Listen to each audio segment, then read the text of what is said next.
Now, this next guest, he's the Emmerdale bad boy who He's told blackmailed lots of his lies. own mother. He has. His tongue will be covered in black spots, he will. He's blackmailed his own mother. Yeah. He was brave enough to square up to the Dingles as well. What else? Well, now he's framed his half-brother, Ryan, for the murder of his dad, which he knows that his mum committed, you see. Yeah, he knows that. Is boy. there no end to this man's evil? I'm so sick of you. I don't care! Then enough! I'll see you soon. What you shouldn't have done was murder my dad. I'm the rightful heir to all of this. I think I found a body. I'm arresting you on suspicion of murder. Mum, are you not listening to me? If there was an argument and then there's a scuffle and the gun went off, I mean, these things happen, right? Because whoever did it from 6 feet away. You didn't kill him accidentally. What are you talking about? It was murder. We have him here in the flesh. Lyndon Ogbourne, who plays nasty Nathan Wylde. He's with us now. Is he as bad as he seems, Lyndon? Yeah, he's pretty awful. Yeah, OK. Yeah. Fair enough. I thought that, actually. I thought there might have been some redeeming feature. No, well, he's doing it for his family, which is sort of... People seem to sort of see through that and think that he's just out-and-out nasty. But, I mean, he has done all of this to protect his mum. So, I mean, his reasons behind it are honourable. Are you trying to see a good side to him? Yeah, maybe there's a good bit.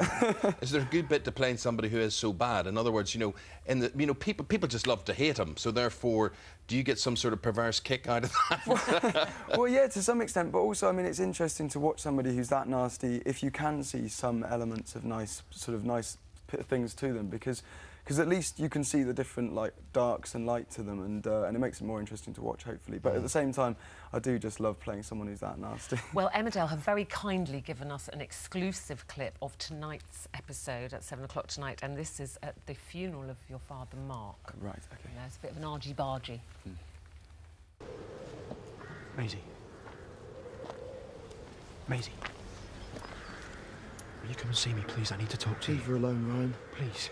You're making a fool of yourself. What are you doing here, anyway?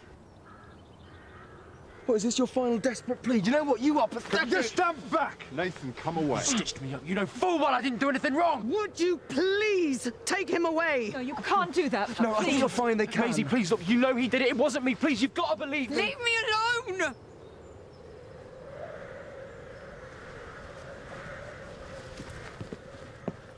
You pulled that off well.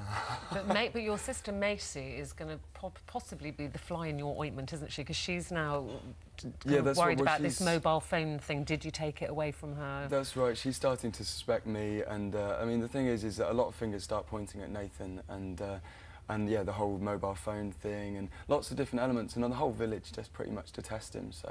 But we can tell people that you're leaving yeah, Dale, that's right, so yeah. Do you know, I mean, I know you can't tell us, and I don't want you to tell us to spoil it, but is it a very explosive exit? Well, there's a lot more twists and turns to go. There's a really sort of dark sort of future ahead for Nathan, and even darker than what you've seen, and stuff that we've filmed, I think, possibly is some of the most sort of evil and corrupt stuff that I've sort of ever witnessed in a soap at all. It's really...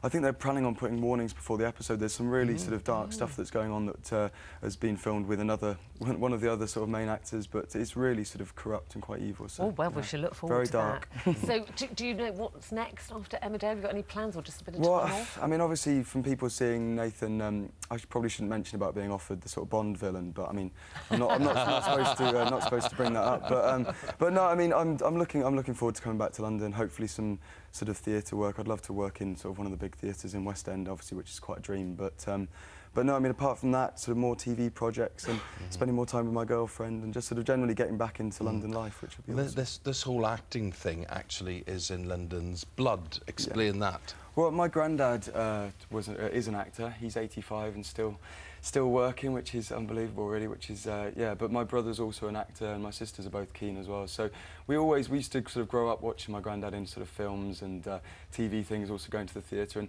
he almost sort of taught us that we could get away with being actors. So I think it sort of allowed us to sort of realise that we could try and do it as a career. So. And is that granddad's cap you're wearing in tribute to him? Yeah, this is his. This is his. Before the acting, or maybe to supplement the money, but when you were trying to kind of get work, you worked as a nanny, didn't you? A male nanny. That's right. I was a male nanny for a couple of years, and To be honest, I've sort of not hidden the fact that I'm quite broody, and so it's always been something that I'm keen to sort of. I love working with kids, and I used to do tutoring and sort of do some stuff looking after children. But I just think that as an actor growing up, there was so many times of working in bars and things like that that basically becomes a little bit difficult to sort of feel worthwhile. So doing something like nannying and sort of doing teaching with kids just made me feel like I was putting something into the community while I was waiting to sort of have the break. And you were saying really tough times. There were times when you just said you just had no... Yeah, there was... your rent, you had no money. I don't want to sort of play the small, tiny violin, but at the same time, there was very tough times during living in London, and I mean, it's obviously very expensive, but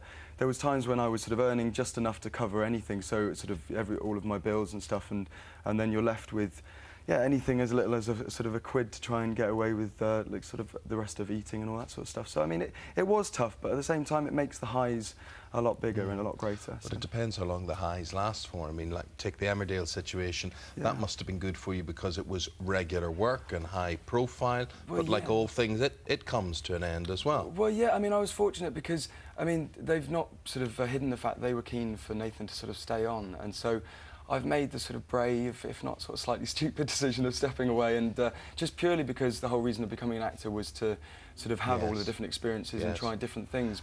And Lyndon, I mean, have you left the door? Would the door be left open for you to come back in the future? They've very kindly said they're going to leave the door open, so yeah, who knows? I mean, to be honest, I don't want it to be the end of Nathan. I hope he does come back at some point, and because I've just had an absolute blast playing him, and there's lots more to come. So. And wasn't it when you were working as a male nanny, you were actually looking after each other? You got the call, wasn't you? Yeah. I was working down in Clapham, and my agent phoned, and they'd been waiting ages and ages and ages to sort of let me know. They were sort of down to the last two, and then they opened it back up and all this sort of stuff, and then they phoned me on a Friday and said, look, we're going to have to wait until after the weekend, and I'd built up knowing it was going to be Friday. And I sort of slightly deflated inside, and then about 10 minutes later they phoned and said, actually, they said, forget that, they want you. And we were both jumping around for joy. So it was a child I'd looked after for a little while, and he knew how much it meant to me. So it was a really lovely experience. He was jumping up and down with you. Yeah, he was very excited. And is Grandpa always there for advice? He's been really sort of, it's great occasions on sort of like coming on before this or anything like that to phone and sort of explain how nervous I am. Is he watching this morning? Yeah, he'll be watching. Hello, so, hi, Michael. Grandma and Grandad. Hi, so, Grandad. Yeah, hello. But it's nice to be able to know that he's been through it and has had those experiences, and hopefully sort of give me the right advice and push in the right direction. Well, Lyndon, hopefully lots more experiences ahead for you. You'll keep us on the edge of our seats, pushing at people in all directions on Emmerdale for the next few weeks. Good seeing you. Good to meet you. Very much indeed. Thank you. That's Emmerdale tonight, 7 o'clock. We're going to take a break there.